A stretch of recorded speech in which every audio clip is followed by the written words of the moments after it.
Est-il vrai que le jardin d'Éden serait là où se trouve l'Antarctique aujourd'hui?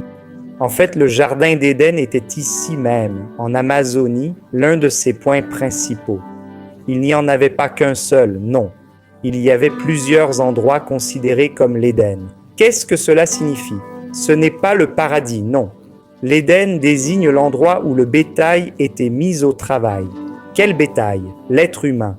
L'humain créé par les Anunnaki, des êtres venus sur Terre pour explorer et exploiter certaines régions. Ils ont trouvé un humain primitif, l'ont modifié génétiquement, l'ont manipulé pour qu'il travaille comme esclave minier pour extraire l'or de la terre de cette région où nous sommes. Ils ont donc créé plusieurs bases. L'Antarctique était aussi l'une des bases principales.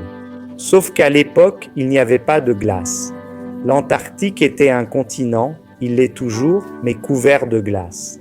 Et ils avaient aussi leur base en Antarctique. Sous la glace, on y trouvera les anciennes cités qu'ils ont bâties. Les Murius y avaient aussi construit en Antarctique. Beaucoup est enfoui sous la glace et l'eau.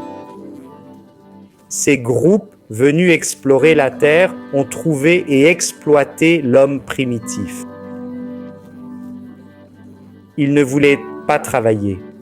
Ils ont asservi l'homme, le modifiant jusqu'à Adam, Adapa, la race adamique.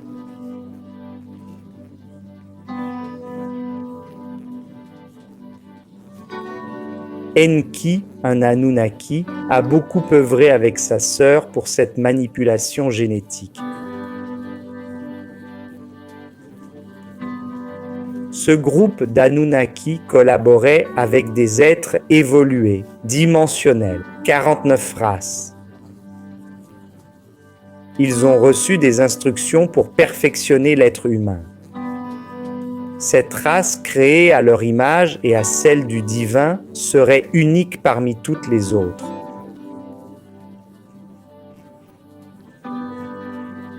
Elle serait vraiment spéciale, différente. Elle apporterait quelque chose que même ses créateurs, les Anunnaki, n'auraient pas. Tout cela a été fait dans un but précis. L'être humain n'était pas et ne devait pas être un esclave. Pourtant, il est resté esclave de ces groupes et de ce système, car il croyait que la race adamique est là pour travailler pour eux. Ils ont créé ce système, cette matrice pour asservir l'humanité. Nous allons nous libérer de ce joug d'esclavage qui nous opprime encore. La race adamique n'a pas été créée ni perfectionnée pour être esclave. Non, la race adamique a été créée pour être libre et évoluer.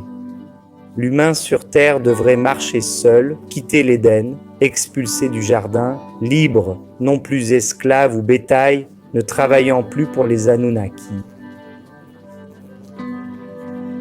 Libre, avec le libre arbitre d'évoluer et de suivre sa voie sur Terre.